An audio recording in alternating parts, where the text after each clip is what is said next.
Hey guys, Jennifer here with the Family Fudge and welcome to Subscriber Lunch Sunday. Today I'm going to be sharing 4 quick and easy hot lunch ideas. Now if this is your first time here, thank you so much for stopping by. On this channel I share lots of lunch ideas every week, but on Sundays I make lunch ideas sent in by my subscribers. So if you have a lunch idea you'd like to send in, number 1, make sure you're subscribed to this channel, and number 2, there is a link in the description box of this video where you can send in your idea. And then if your lunch idea gets chosen, it will be featured in an upcoming video. And now with all that being said, let's get on to the lunches. So since I'm going to be talking about hot lunches today, I thought I would take the time to share some general tips and tricks when it comes to thermoses because I get asked about them all the time. Now as you can see, I actually own lots of different kinds of thermoses, different sizes, different brands, and basically they all work pretty good. I haven't had any major problems with any, but if you're in the market for a new thermos, number 1, I would recommend that you find a thermos that claims it can keep food hot for 6 hours or more. I've actually purchased most of my thermoses on Amazon and I always make sure to read the reviews before I make any purchases, so definitely do that. I also recommend choosing thermoses that have a wide mouth opening. This definitely makes them easier to fill, although sometimes I still manage to spill. If you struggle with this as well, you can definitely get yourself a wide mouth funnel. I got this one at Walmart for less than $1 and it really makes filling the thermoses a lot easier. So my number 2 tip is to preheat your thermos. And I don't mean in the microwave or the oven, of course. When you preheat a thermos, all you have to do is fill the thermos with boiling hot water, get the lid on there, and then let the water hang out for about 15 to 20 minutes or so. Then once you're done making your food, you can just dump the water out of the thermos and get that food inside. And that brings me to my next tip. When I'm trying to decide what types of food to put in the thermos, I always think of more liquidy foods such as soup or chili. Something that has a lot of sauce or broth works really well. These usually can stay hotter for longer versus drier foods like rice or even chicken nuggets. And my last basic tip is to make sure before you add the food into the thermos that food is as piping hot as you can get it. And you guys, hopefully with all of these tips, you'll find success at packing hot lunches yourself. And you guys, I am super curious. Let me know in the comments down below what your favorite food is to pack in a thermos. First up, I have a lunch idea sent in by Rianne from Maui. And I don't know about you guys, but I would love to be in Maui right now. That sounds amazing. So of course, I already have this thermos filled with boiling hot water. And while that's happening, I can prepare the lunch itself. For Rianne's main course, she requested cheeseburger sliders. So to make these, I'm going to start by forming some mini burger patties. Now, even though I'm only going to be putting 2 of these in Rianne's lunch, I am going to make up a whole bunch of them so that I can have leftovers. And then to cook these patties, I'm just going to add them to my little tabletop grill here. And I'm going to cook these until they're no longer pink in the middle and they have some nice grill lines on the outside. So I'm going to take these burger patties straight off the grill and I'm going to get them into the thermos as quickly as I can. Of course, I did dump out the boiling hot water that was inside, so it's nice and preheated. And I'm going to get the lid on as quickly as I can so that I can trap all that heat inside. So now that we have the burger patties done, it's time to add in some buns. And since Rianne is from Hawaii, I thought some Hawaiian rolls would be perfect. And of course, since I loaded 2 burger patties into the thermos, I'm going to be adding in 2 of these Hawaiian rolls into the lunchbox to go with them. And I'm definitely going to make sure to slice them before I add them in.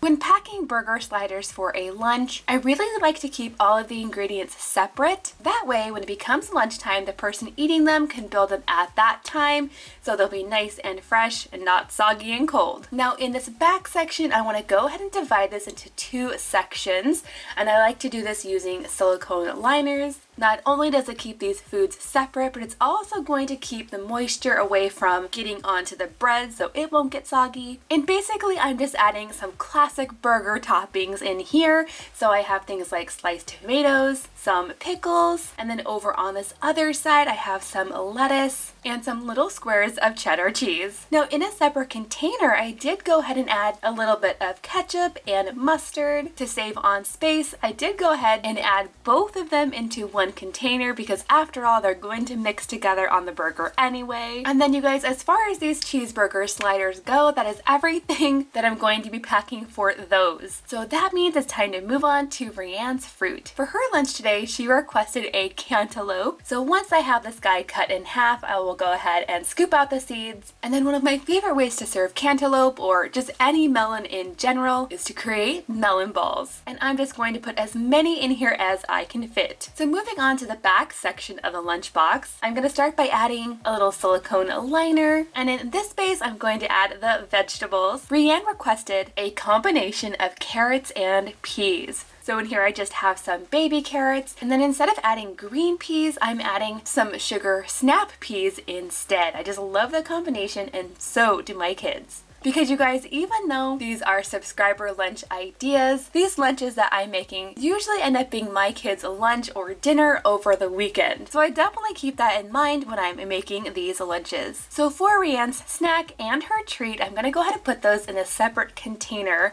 This is just a Systema container. I really like those ones as well. So for Rianne's snack, she requested some of these Parmesan flavored goldfish.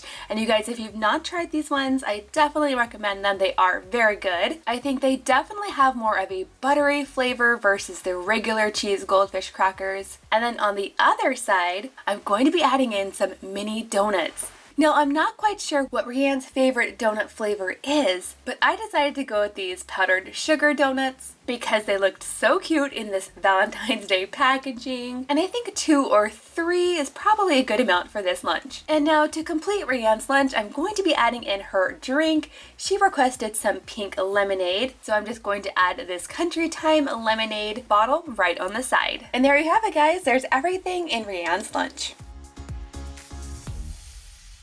Next up, I'm going to be making Megan's lunch. Megan is from Colorado. Her lunch idea is meat-free, and for her lunch, I'm going to start by heating up some creamy tomato basil soup. Now you guys, Megan let me know that she is a Disney fan, so this recipe for tomato basil soup is actually a copycat recipe from Disneyland itself. And I actually have a separate video on how I make this soup. I'll go ahead and link it down below if you'd like to check it out. But you guys, it is seriously good. Super creamy, super flavorful. I'm basically just going to heat up the soup until it is piping hot, and then I'm going to very carefully add it into my preheated thermos. I'm going to get that lid on nice and tight, and then to go along with Megan's tomato soup, she also requested a classic grilled cheese, which I think is an excellent combination. Now I'm basically going to make this grilled cheese as you would with any grilled cheese, but to give this some Disney flair, I am going to go ahead and make it a Mickey-shaped grilled cheese. And I'm also going to be adding 3 different kinds of cheeses in here. So I have cheddar, mozzarella, and provolone. Now you guys, I get asked about grilled cheese sandwiches in lunches all the time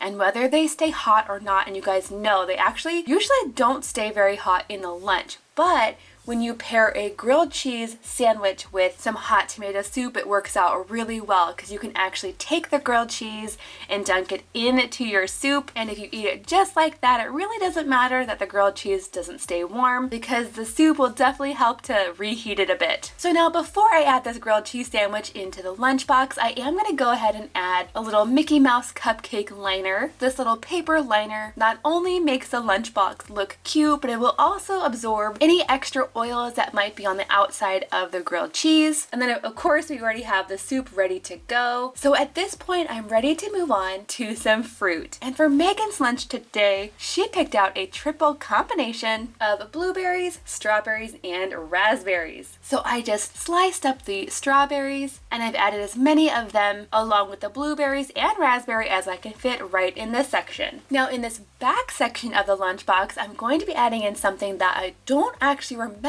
that I've ever put in a lunch before, but it actually sounds really good. To make this, I'm just starting with some mini sweet bell peppers. I'm going to go ahead and cut those in half lengthwise, and then I'm going to go ahead and remove the insides and the seeds. Then I'm going to fill the center of each pepper with a little bit of cream cheese. Of course, you can do this with any kind of cream cheese you want. I just happen to be using garden vegetable because I think that sounds like a really tasty combination. And then before I add these into the lunchbox, I'm just going to close these peppers back up so that that cheese can stay inside and it hopefully won't get messy in the lunchbox. For Megan's snack today, she requested some goldfish crackers, and of course I'm going with the Mickey Mouse ones since they are perfect for this lunch. And then for Megan's sweet treat, she requested some caramel-filled chocolates. Now I know that Megan's favorite caramel-filled chocolate is called Carmelo, but unfortunately I had a really hard time finding those. So instead I decided to add just a few of these little caramel-filled M&Ms. They fit perfectly in this little Mickey Mouse shaped snack holder. And I think I have just enough space to actually add this into the lunchbox as well. And then lastly, for Megan's drink today, she requested a sparkling blackberry drink. So I'm just going to add 1 can of this right on the side.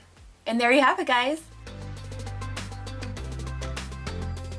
This next lunch idea was sent in by Bryn. Bryn is from North Dakota and she is a fan of horses. Now unfortunately I don't have a lot of horse themed napkins or lunch accessories, so instead of horses I'm going to go with unicorns. They look similar, right? So to get started on this lunch, the first thing I'm going to do is cook up some ground turkey. And once this is cooked all the way through and is no longer pink, my next step is to add in some taco seasonings. And you guys, since I'm out of my big container of taco seasoning, I went ahead and picked up this one from the store to use for today, and this is actually a Taco Bell brand taco seasoning. So it's going to be interesting to see if this taco seasoning really tastes like the restaurant or not. You guys will have to let me know in the comments down below if you are a fan of Taco Bell. I know some people really like Taco Bell and some people avoid it, so let me know what you think. And once I have the lid on here tight, it's time to move on to the rest of the lunch. To go along with the taco meat, I'm going to add in a good amount of these tortilla chips. These are the whole grain Tostitos scoops. I really like that these chips are small enough to fit perfectly in the lunchbox. Keeping them in here means they won't be crushed on the way to school or work, but there are a few more things that Bryn requested to go with these. So I'm going to go ahead and separate this back section using 2 silicone liners. And in the first section, I'm going to add some shredded cheese. And in this other side, I'm going to add some sliced olives. Now, of course, you could also pack salsa or sour cream. Those would both be delicious in here as well. Next up, I'm going to be adding a combination of cottage cheese and sliced strawberries. Now, I know that might seem like an interesting combination, the cheese and the fresh fruit, but trust me, you guys, it is so good.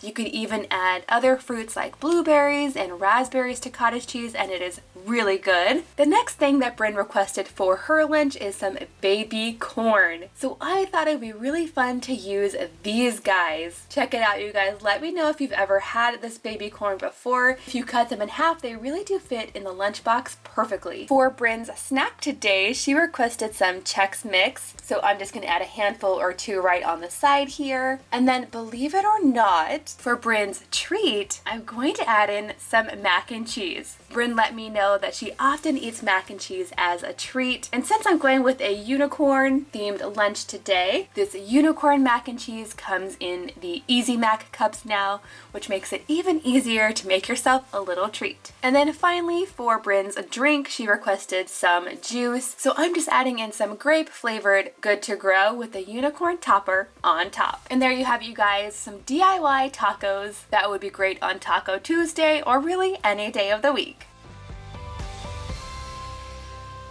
Now that brings me to a lunch idea sent in by Brooke. Brooke is from Ohio, and for her hot lunch today, she requested some mini pigs in a blanket. And of course, this is the US version of pigs in a blanket, which basically means little hot dogs with bread on the outside. But you guys, usually I would use crescent dough to make pigs in a blanket. But for Brooke's lunch, she requested biscuit dough on the outside instead. So I'm going to go ahead and bust open this can of biscuits. I'm going to cut each biscuit into quarters, and then I'm going to flatten out this dough just enough so that I can wrap it around each little hot dog. Well, I guess I shouldn't say hot dog. If you look for these in the store, they're actually called little smokies. And if you've ever had these in a crock pot with a little bit of barbecue sauce and or grape jelly, they are delicious. These little pigs in a blanket are perfect for a party or even the Super Bowl, which is actually today, by the way. So once I have all my little piggies in their blankets, I'm just going to add them to the oven for about 10 minutes or until they're nice and golden brown on the outside. Okay guys, now when it comes time to fill this thermos, before I add in this food, I'm going to add in about half of a paper towel that I folded up. And the reason I do this is because pigs in a blanket are obviously not a saucy food, it's more of a dry food. And so sometimes what can happen is that the moisture gets trapped inside and it can actually cause the food to get soggy. Paper towel can actually help absorb some of that extra moisture. Now moving on to the vegetable, Brooke requested some ants on a log, which basically just means stalks of celery filled with peanut butter and topped with raisins. Now you guys will have to let me know in the comments down below if you are in countries outside of the US, do you have ants on a log or do you call it something else? Because I'm very curious to know. For all I know, ants on a log might just be like a US thing, I'm not sure. To go along with the pigs in a blanket, I'm also going to include a small container of ketchup. My kids love dipping their little hot dogs in the ketchup, so I'm just going to put a little bit on the side. And then in this larger section of the lunchbox, I'm going to go ahead and divide it using 2 silicone liners. And for her fruit today, she requested a combination of both blueberries and peaches. So on this side, I'm adding in the blueberries with a little puppy dog pick. And on the other side, I'm going to fill that with the peaches. And this side will get a little bunny pick. In the back section of the lunchbox, I'm going to add Brooke's snack. She requested goldfish crackers. And then for her treat, she requested a cookie. So I thought it'd be pretty interesting to give these ones a try. I don't think my kids have ever tried these. They're called pecan or pecan shortbread. So I'm going to put about 2 of these cookies right in this section. And then the very last thing that Brooke requested for her lunch is some juice. So I'm just going with some good old apple juice today. And to go along with the puppy accessories, I'm going to add in the apple juice with this little puppy topper. This lunch turned out so cute, but it was actually really very easy to make. Okay friends, now don't forget to give this video a big thumbs up if you enjoyed it. Hit that red subscribe button if you're new. Thank you guys so much for watching and I'll see you in my next video.